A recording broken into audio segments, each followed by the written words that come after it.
ओम शांति। इससे पहले वाले वीडियो में हमने जाना कि जो बीके ब्राह्मण बच्चे हैं, शिव बाबा के सिलेक्टेड ब्रह्मा मुख वंशावली संतान बीके ब्राह्मण हैं, उनके पास बाबा कहते अनेक चमत्कारिक दिव्य शक्तियां होती हैं। वे देहभान में होने के कारण 63 जन्मों से स्वयं को भूलने के कारण, अपने पिता परमात्मा को भूलने के कारण अपनी शक्तियों को भूल गए हैं। अभी संगम युग पर स्वयं भगवान पिता निराकार परमात्मा शिव अपने बच्चों को ब्रह्मा मुख द्वारा अपनी संतान बनाते और उन्हें उनकी दिव्य शक्तियां बताते। उन शक्तियों के आधार पर बाबा कहते, तुम नर से नारायण बनते हो, तुम सारे विश्व का परिवर्तन करते हो, सतयुग में उच्च पद प्राप्त करते हो, सर्व शक्तियों से, गुणों से और ज्ञान से संपन्न बन जाते हो, जिसके लिए बाबा कहते ईश्वरीय वाइब्रेशन से निर्मित जल अनेक समस्याओं से मुक्त कर देता है। ईश्वरीय वाइब्रेशन से निर्मित जल अनेक समस्याओं से मुक्त कर देता है। जो भी मनुष्य आत्माएं चाहती हैं कि हम सर्व समस्याओं से मुक्त हों, वे एक समय और एक स्थान निश्चित कर कम से कम 20 से 30 मिनट तक राजयोग के अभ्यास द्वारा परमात्म शक्ति और पवित्रता के श्रेष्ठ वाइब्रेशन सम्मुख रखे हुए जल में प्रवाहित करें। यह जल अमृतमय हो रहा है, ऐसा अनुभव करें।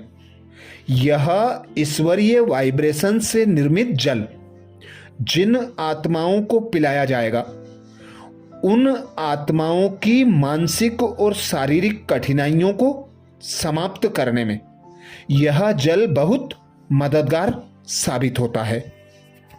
राजयोग और संकल्प शक्ति युक्त जल बनाने के लिए विशेष धारणाएं होती हैं।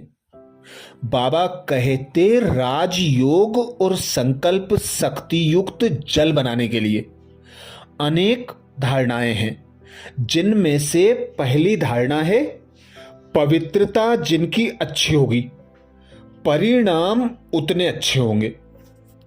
अर्थात जिन बच्चों की मनसा वाचा कर्मणा की पवित्रता जितनी अच्छी होगी, परिणाम उतने अच्छे प्राप्त होंगे। दूसरी धारणा बाबा बताते 5 बार ज्ञान स्नान, अर्थात परमात्मा के महावाक्य मुरली पढ़ें। 5 बार दिन में बाबा की ज्ञान मुरली का मनन चिंतन करना, उसे पढ़ना। बाबा कहते उससे बुद्धि में व्यर्थ नहीं आता, बुद्धि साफ स्वच्छ और क्लीन बनती है, आत्मा को शक्ति प्राप्त होती है। तीसरी धारणा बाबा बताते सर्व आत्माओं को सदा दिल से दुआएं दे। सर्व आत्माओं को सदा दिल से दुआएं दें, अर्थात हर आत्मा के प्रति शुभ भावना, शुभ कामना चलती रहे, दुआएं निकलती रहें। चौथी धारणा बाबा बताते मन शुभ कामनाओं से भरपूर और संपन्न हो। मन शुभ कामनाओं से भरपूर और संपन्न हो। 5वीं धारणा बाबा बताते सदा सर्व की विशेषताओं को देखें, व्यर्थ पर चिंतन पर दर्शन से मुक्त रहकर किसी को देखते हुए उसके प्रभाव में न आना, उसकी विशेषताओं को देखना और उसे उस विशेषता से किसने सजाया, उस पिता परमात्मा को याद करना। अर्थात सदा सर्व की विशेषताओं को देखना, उनके दुर्गुणों को नहीं देखना। 6ठी धारणा बाबा बताते व्यर्थ और नेगेटिव बातों को ना सुने ना सुनाएं, व्यर्थ और नेगेटिव बातों को ना सुने और ना सुनाए। राजयोग और संकल्प शक्ति का जल पर प्रयोग करने की विधि। राजयोग और संकल्प शक्ति का जल पर प्रयोग करने की विधि। पहला, शारीरिक स्थिरता। दूसरा, साक्षी दृष्टा। तीसरा, कंट्रोलिंग पावर। चौथा, मन की एकाग्रता। पांचवा, बुद्धि की स्पष्टता। छठा, आत्म अनुभूति। सातवां, गुणों का स्वरूप। और आठवां, अनुभव। एक बार फिर 8 बातों को दोहराएंगे। पहली विधि है शारीरिक स्थिरता। दूसरी विधि है साक्षी दृष्टा स्थिति। तीसरी, कंट्रोलिंग पावर। चौथी विधि, मन की एकाग्रता। पांचवी विधि, बुद्धि की स्पष्टता। छठी विधि, आत्म अनुभूति। सातवीं विधि, गुणों का स्वरूप। और आठवीं विधि है अनुभव। तो पहली विधि की डिटेल बाबा बताते। राजयोग का प्रारंभ शारीरिक स्थिरता से होता है। राजयोग के अभ्यास के लिए स्वस्थ शरीर का होना अत्यधिक आवश्यक है। हमारे मम्मा बाबा की बैठक भी एक आसन है। उसी प्रकार हमें भी अपने शरीर की बनावट के अनुसार कोई आसन चुनना चाहिए जिससे हम सहज रूप से कम 45 मिनट स्थिरता से बैठ सकें। आसन कोई भी हो, लेकिन सिर, गर्दन, छाती और मेरुदंड अर्थात शरीर का पूरा भाग सीधा हो, उसका विशेष ध्यान दें। शारीरिक स्थिरता प्राप्त करने में ब्रह्मचर्य और शारीरिक स्वच्छता बहुत आवश्यक है। तामसिक भोजन का भी त्याग करें, क्योंकि जो तामसिक भोजन खाता है उसका शरीर स्थिर रहना असंभव है। शुद्ध और सात्विक भोजन करना चाहिए जिससे हमारे अंदर आलस्य और उदासी ना आए। फलस्वरूप शारीरिक संतुलन भी बना रहे। जो व्यक्ति संतुलित शुद्ध आहार, शारीरिक श्रम, नियमित व्यायाम और समय पर आराम करता है वही सच्चा योगी बन सकता है। जो आत्मा योग अभ्यास से शरीर को स्थिर करने में सक्षम है वह अपने मन, बुद्धि, संस्कार को भी स्थिर कर पाएगा। दूसरी विधि बाबा ने बताई थी साक्षी दृष्टा। साक्षी दृष्टा हमने जब से जन्म लिया तब से अब तक कोई भी दिन ऐसा नहीं होगा जिसमें हमारे संकल्प ना चले। हम सुबह से लेकर शाम तक जो संकल्प करते हैं उनका संकलन करें तो एक किताब बन जाएगी। आज हम जो कुछ भी हैं उसका मूल कारण हमारे संकल्प हैं। हमें अपने संकल्पों पर नजर रखना होगा और देखना होगा कि मेरे संकल्प किस प्रकार के चलते हैं। आपको साक्षी दृष्टा बन संकल्पों को देखना है, अर्थात अपने विचारों को देखना है, चाहे वे अच्छे हों या बुरे हों। जिस प्रकार आप बिल्डिंग की छत पर खड़े होकर रास्ते से गुजरने वाले प्रत्येक व्यक्ति को यदि साक्षी हो 1 सप्ताह देखो तो अगले सप्ताह बिना देखे बता सकते हो कि यहां से इस समय यह व्यक्ति का आना जाना होता है। वैसे ही सहज रूप से आपके अंदर जो भी संकल्प चलते हैं उसे देखने का अभ्यास करें तो आप कुछ दिन के अभ्यास से पाएंगे कि आपके पास मुख्यतः 3 प्रकार के संकल्प आते हैं। पहला है समर्थ संकल्प, दूसरा है व्यर्थ संकल्प और तीसरा है नकारात्मक संकल्प। समर्थ संकल्प, जो संकल्प कार्य में लाने से आपको और विश्व की सर्व आत्माओं को सुख मिले, ऐसे संकल्पों को समर्थ संकल्प कहते हैं।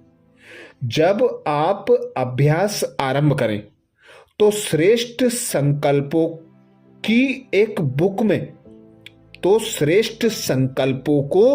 एक बुक में नोट करें, क्योंकि राजयोग में शुद्ध संकल्प व श्रेष्ठ संकल्पों का बहुत महत्व है, क्योंकि यही संकल्प हमें महान बनाने में सहयोग देंगे।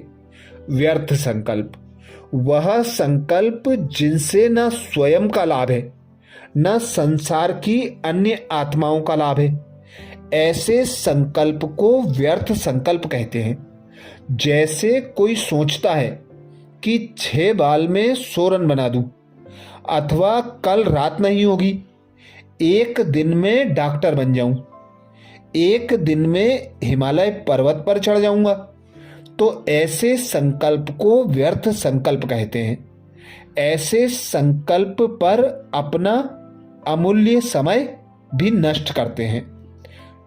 तीसरा, नकारात्मक संकल्प, जिन संकल्पों को कार्य में लाने से स्वयं दुख अनुभव करें व दूसरों को दुख का अनुभव हो, ऐसे संकल्प को नकारात्मक संकल्प कहेंगे। जिससे स्वयं और दूसरे असंतुष्ट हों, स्वयं व दूसरों का अहित समाया हुआ हो, जो काम क्रोध लोभ मोह अहंकार के वशीभूत संकल्प चलते हैं, वह सब नकारात्मक संकल्प कहलाते हैं। तीसरी विधि बाबा ने बताई, कंट्रोलिंग पावर। अशुद्ध व व्यर्थ संकल्प हमारी सारी शक्तियों को नष्ट कर देते हैं, इसलिए ऐसे संकल्पों को कंट्रोल कर अपने आप को शुभ चिंतक बनाना बहुत आवश्यक है।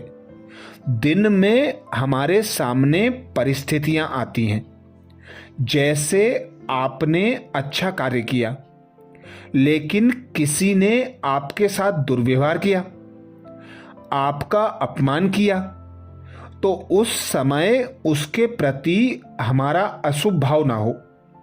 यदि अशुभ भाव मन में है तो मन दूषित हो जाएगा, इसलिए अशुभ को कंट्रोल कर उसे पॉजिटिव बनाकर अपने अंदर समाना है, क्योंकि किसी भी आत्मा के प्रति हमारे अशुभ संकल्प हैं तो ऐसा मन योगी बनने नहीं देगा।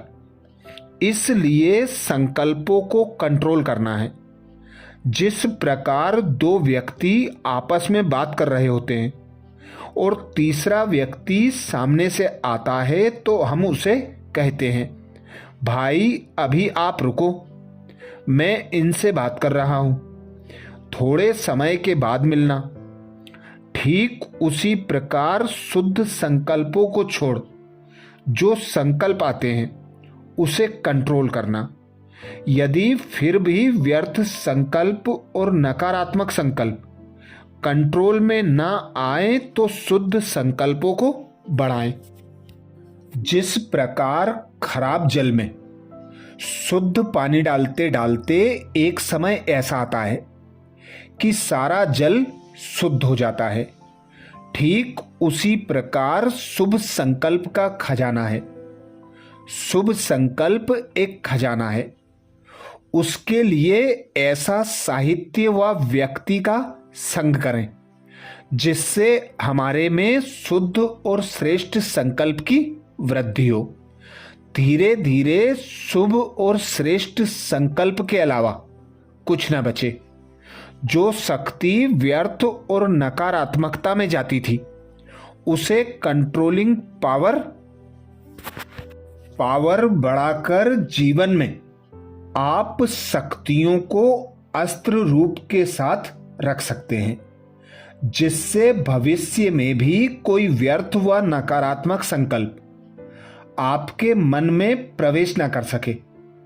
ऐसे कंट्रोलिंग पावर से आप अपने मन को शुद्ध संकल्पों से भरपूर बना दें। ऐसे योगी का मन सहयोगी बन कार्य करता है।